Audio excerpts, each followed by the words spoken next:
right, good afternoon, folks, and happy Labor Day. This is Fair Sleem with Trade with Tex. Hopefully, you guys are enjoying the 3-day weekend. Before we get into this issue of the YouTube chart prep series, where we talk about different charts to make you money over the upcoming week, I wanted to mention real quick, make sure that you are subscribed to the channel and that you click the notifications button so that you're notified every single time we put out a new video, right? We put out educational ones and these weekend chart prep videos that can help you make money over the upcoming week. So whether you're doing this to profit or to build your own technical system for trading, make sure that you're subscribed to the channel. Okay. Either way, we're going to jump right into it. This has been a very, very interesting past week. And typically what we do is we go over charts that are going to make us money next week. But the crazy thing about this past week, since we had such a hard pullback from the NASDAQ and other major indices, right? You can kind of see it here. This is the NASDAQ futures ticker NQ. Basically, we have a lot of charts to discuss because for the most part, everything's ranging. And this was a big change of pace from what we've seen over the past, God knows how many weeks where we've just been slowly grinding higher. Okay. And these last couple of weeks, aside from last week, were very aggressive, right? We saw an increase in volume late August, right? That's relative volume. You can see I have the average line right there. So that led to a more aggressive run up for 8 days, right? Roughly 2 weeks before we got this really hard pullback. Now, to be clear, one thing that was asked in the Trade with Tex chat, right? The paid chat a good bit, was, is there a specific catalyst or headline dropping the markets here? Answer is no. A lot of times we can blame one specific thing. Oh, it's the trade war. Oh, it's the election. But bottom line is no. And we actually mentioned this in last week's webinar, the YouTube chart prep series, right? Not one of the Trade with Tex member webinars, but the YouTube chart prep, is that going into the election year, this is going to be a common occurrence where things are just going fine and dandy and we randomly get a yank like this. Okay.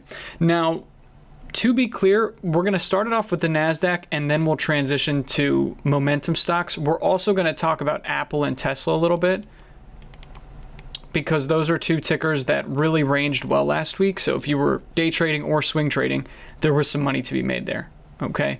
Now, what I'm not going to do is I'm not going to tell you, hey, on Tuesday, when we kick off this new short week, we're going to go up or down or this and that. I'm not going to rub a crystal ball and do that, but I will define levels to watch so that you know if they break, you know to go long or short.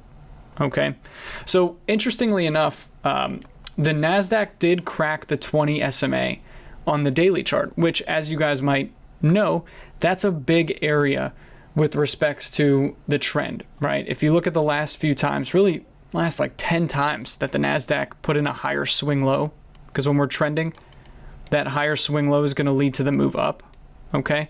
Last 10 times or so, all off the 20 SMA, right? It's not really a secret that that moving average is extremely useful. So this past week we cracked it. Everybody's freaking out. However, the tricky part about the Friday action was we got a big bounce off the lows. Right, big lower shadow on that candle. So when we get a lower shadow like that, that means that there is buying pressure, just to be clear. Now, this is me being completely unbiased because we're letting the chart determine what we're looking at, right? So in this case, it was a bearish week.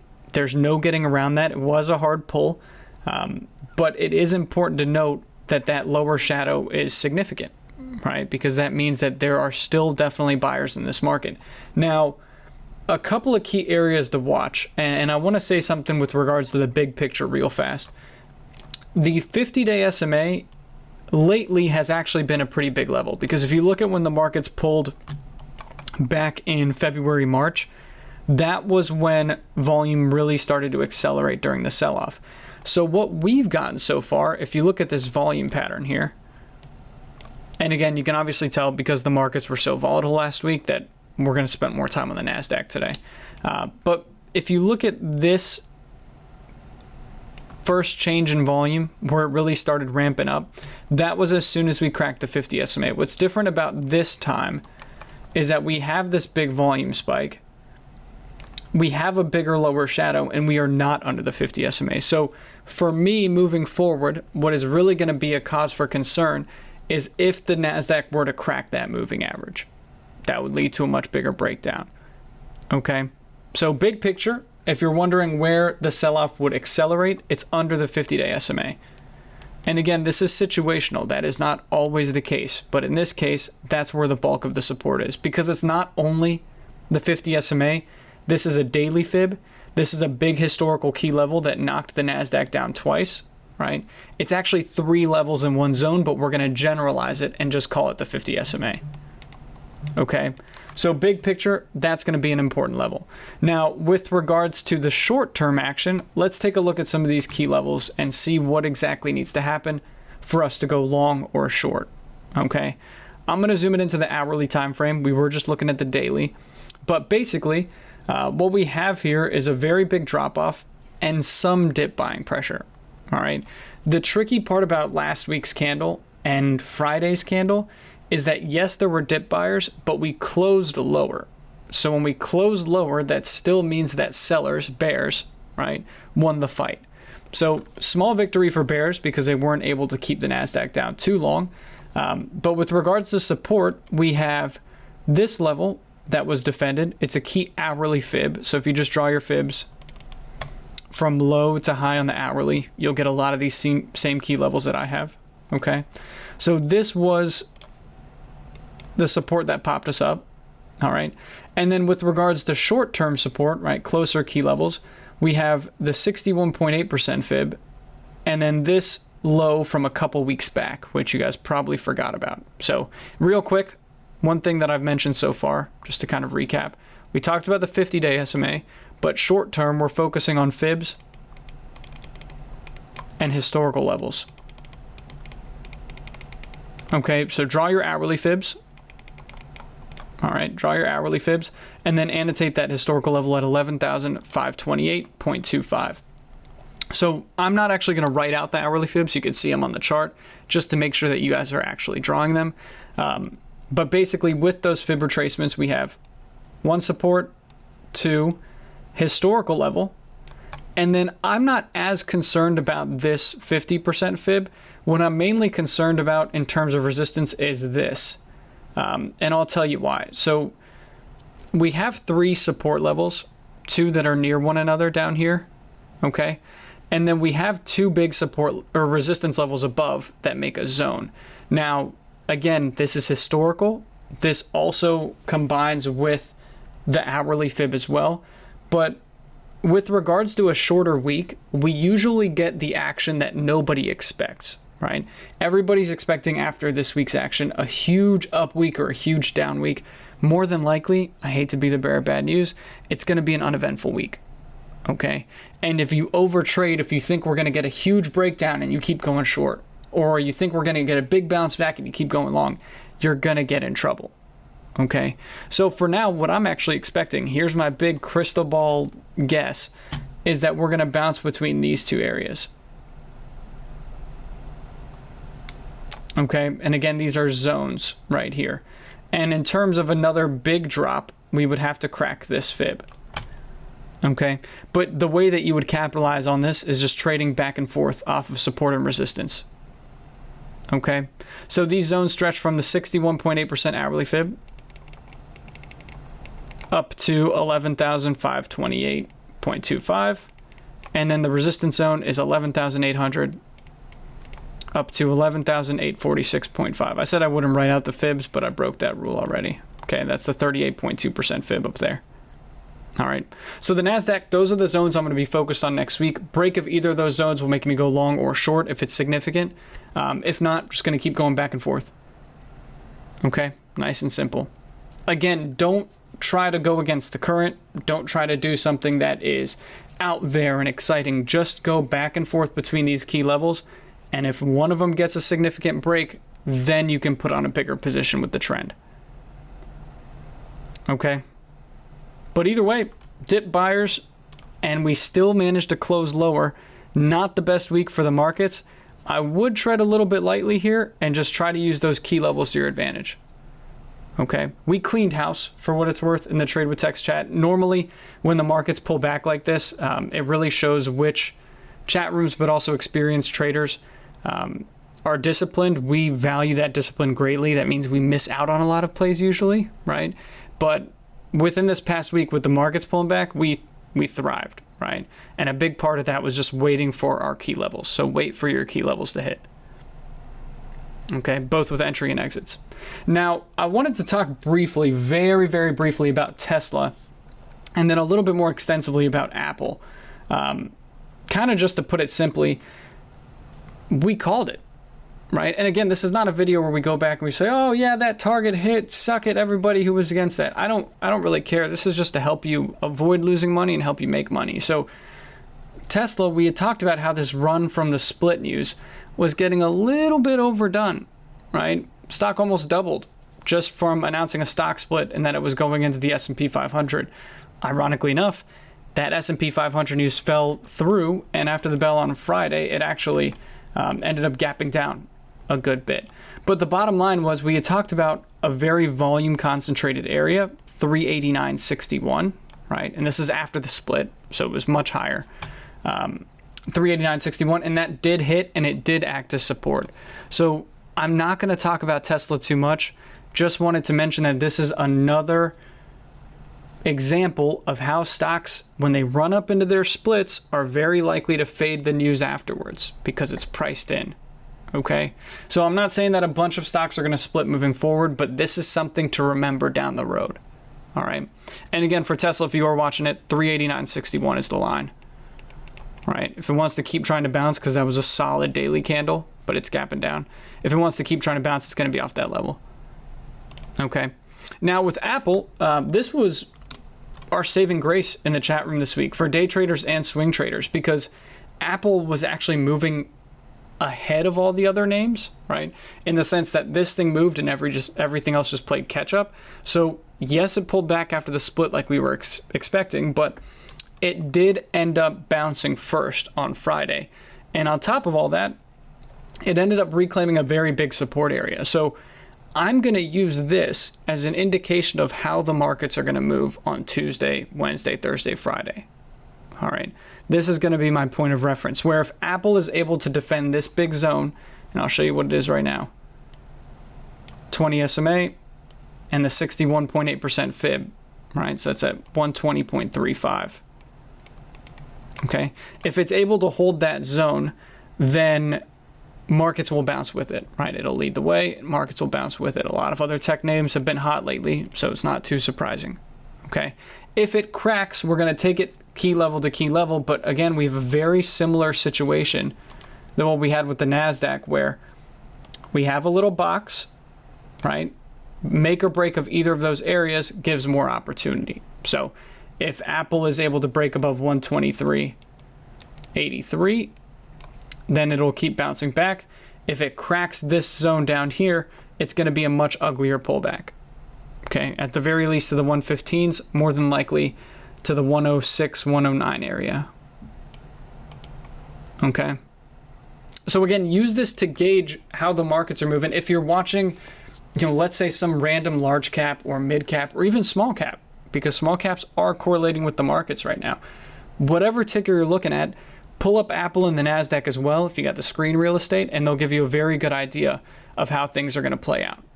Okay, so this is the line, as we like to call it in Trade with Text. That's the line, right? If that cracks, bigger sell-off. All right, very high volume, a lot of dip buyers for Apple. Let's see how that plays out. Okay, my guess is that it's going to defend that area, but to be honest, I would love to see it crack because it's a lot more fun to play the downside. All right. Now, let's talk about momentum stocks a little bit. So we talked about the NASDAQ with two zones. Okay. Talked about the line for Apple.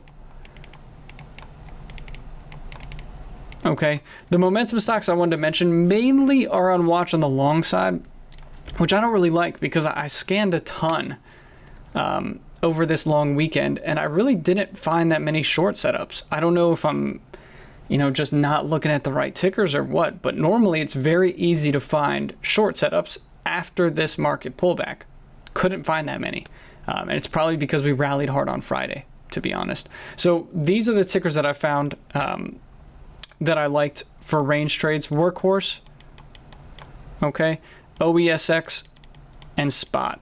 Now, to be very clear, your mindset up until this point, and I want to talk about the psychological aspect of trading just for a second. Your mindset up until this point, whether you realized it or not, had a hint of greed, right? In the sense that we are all trend trading and we're just taking profits on the way up. We're getting in at a good price, take profits on the way up. Get in at a good price, take profits on the way up. Because the markets have been rallying for so long. This isn't to say that the rally's over, but we have a speed bump here and we need to slow down so that speed bump doesn't just absolutely total our car, right? So if we want to keep going the way that we're going, we have to shift our mindset from I need to get in now so that I can take profits higher. Move away from that to I need a paycheck for today. I need a paycheck for this week. You're not going to be forcing trades, right? But in the sense that you are taking profits more diligently. If you see a decent profit at 11:30 a.m., you have to lock it in. All right. And I'm saying that because these are stocks that, yes, they're setting up, but chances are they're going to go key level to key level, and we're just going to leave them in the dust, right? They're probably not going to be in play by Friday.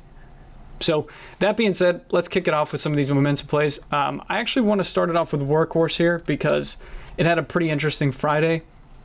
Workhorse, nice bump in relative volume. Okay. On top of that, it did come off of the support, this supporting trend line with some nice strength. Okay. And just to be clear, EV stocks are still pretty hot.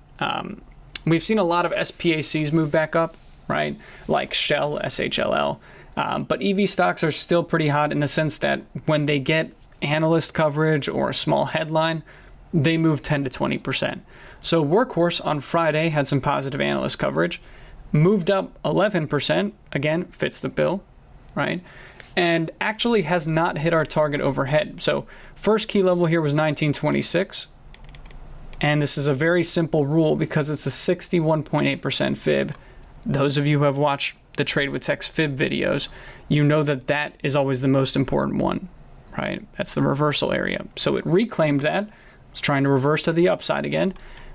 And that means we have room up to the next fib. Just basic fib to fib signal here, right? Nothing complicated. So by that line of logic, 20.86 is the next target area. I'm just looking for key level to key level. If it gives back 1926, then I'm done, right? I'm not going to trade it.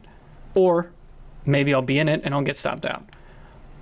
Okay, so simple game plan for Workhorse, one of the EV plays that is getting a lot of hype behind trucks. 20.86 target for next week. It's got a solid $1.15 of upside from here. All right. Next ticker, I'm actually going to go out of order here. We'll end it with the penny stock. Spotify. Okay, Spotify, not a penny stock, obviously, right? Pretty popular company, household name. I'm going to use this as a gauge as well to see how the markets are doing, but I really like how the Spotify options trade. So a lot of you guys probably mainly trade common stock, right? As most people do, and that's perfectly fine, right? Whatever makes you money. This past week, since we had such a sudden increase in volatility, options were really paying. Okay, they were expensive, but they paid big time. For example, right, normally when we're trading SPY options, and this is something that is different for everybody, normally we are looking at, probably a 50% to 150% gain. On Friday, we were cashing out multiple winners that were 300 to 500%. So I'm going to be focused a lot more on options this week because that was so opportunistic.